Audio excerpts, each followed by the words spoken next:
What I think we'll miss most isn't the wins.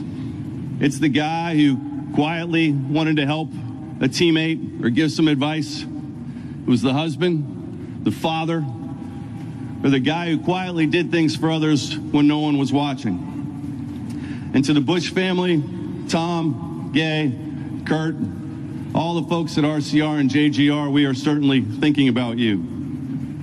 Kyle Busch was supposed to be part of the Coca-Cola 600 weekend as a competitor. Instead, on Sunday night at Charlotte Motor Speedway, NASCAR stopped before the green flag to honor him with his family standing on the infield, thousands of fans in the grandstands, and the Cup Series field lined up behind them. The tribute came 3 days after the death of the two-time NASCAR Cup Series champion at age 41. His wife Samantha Busch was there with their children, Brexton and Lennix. His parents, Tom and Gaye Busch, were also present, along with his older brother, Kurt Busch, a NASCAR Hall of Famer. What unfolded at Charlotte was not only a public farewell, it also showed how NASCAR, Richard Childress Racing, and the wider racing community are beginning to decide what Kyle Busch's legacy looks like now.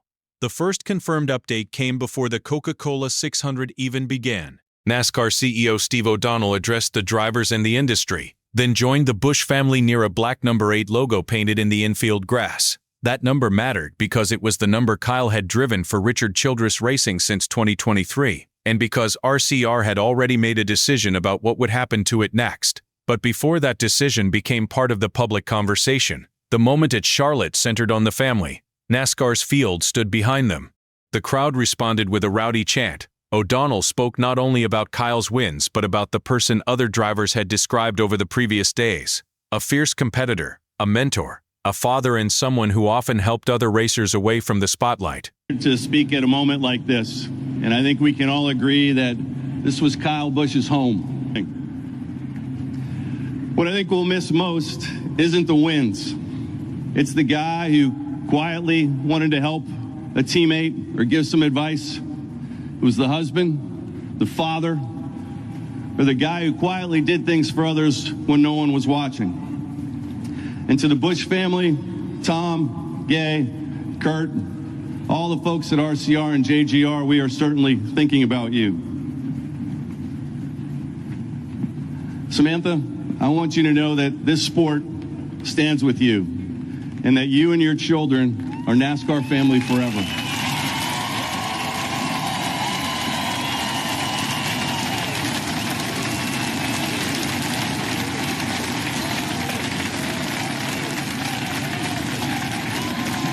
And Brexton and Lennix,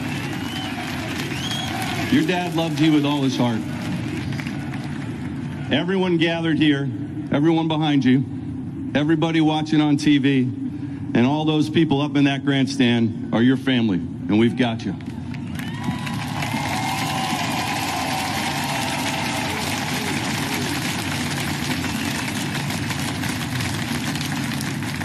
Kyle Busch is NASCAR. He was one of a kind, and there will never be another. And I'd ask everybody now to join us in a moment of silence for Kyle.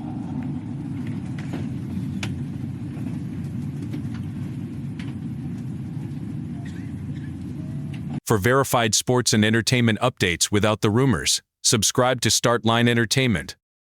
To understand why the tribute carried so much weight, the timeline matters. Kyle Busch's family, NASCAR, and Richard Childress Racing, announced his death on Thursday, May 21st. Earlier, his team had said he had been hospitalized with a severe illness. On Saturday, the family shared more information, saying a medical evaluation concluded that severe pneumonia progressed into sepsis, resulting in rapid and overwhelming complications. The family also asked for privacy, and that request is important because it leaves a clear boundary around what should and should not be speculated about. By Sunday, Charlotte had become the first major Cup Series race after his death. The Coca-Cola 600 is already one of NASCAR's most visible weekends, tied to Memorial Day traditions, and one of the longest races on the schedule. Kyle was supposed to compete there.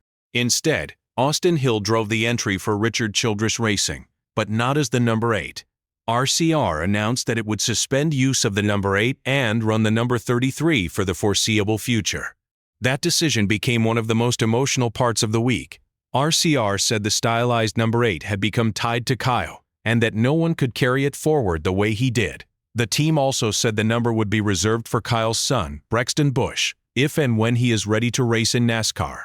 Brexton is 11, so this is not an immediate racing move. It is a symbolic decision, and that is why it resonated so strongly with fans. At Charlotte, the tribute continued on the track itself. Pole sitter Tyler Reddick left an open space on the front row, creating a missing man formation for Busch in what would have been pole position. Then, when the race reached lap 8, fans saluted him again. NASCAR described the Cup Series as taking its first green flag without Kyle Busch since 2015, a detail that showed how constant his presence had been in the sport's top division. The public response from other drivers added another layer.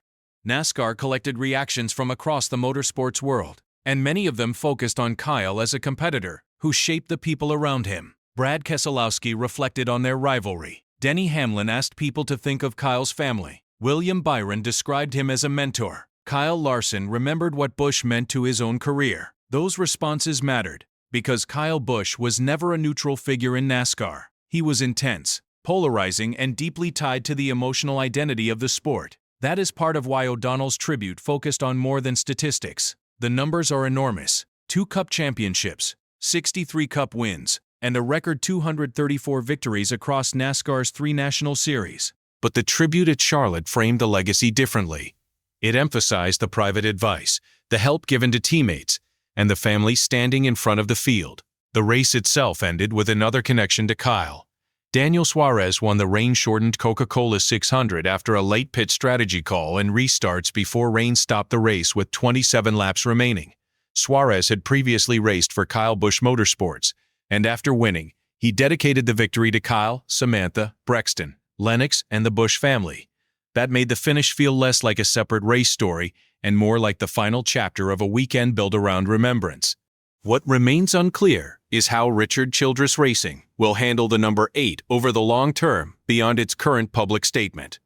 The team has said the number is reserved for Brexton when he is ready, but there is no public timeline for that because he is still a child, and his future should not be treated as a certainty.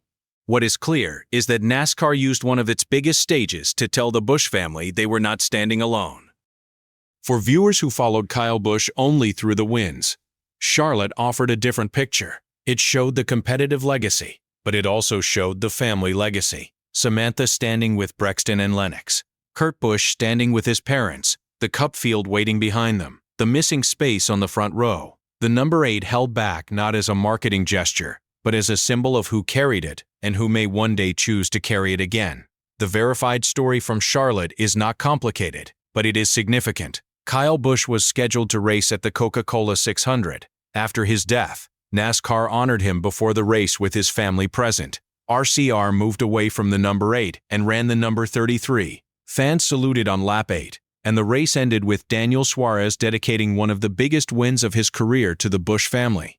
For now, the public focus remains on the family's privacy, NASCAR's tribute, and a legacy that is still being processed by the people who raced with him, watched him, and knew what the no 8 meant every time it rolled onto the track.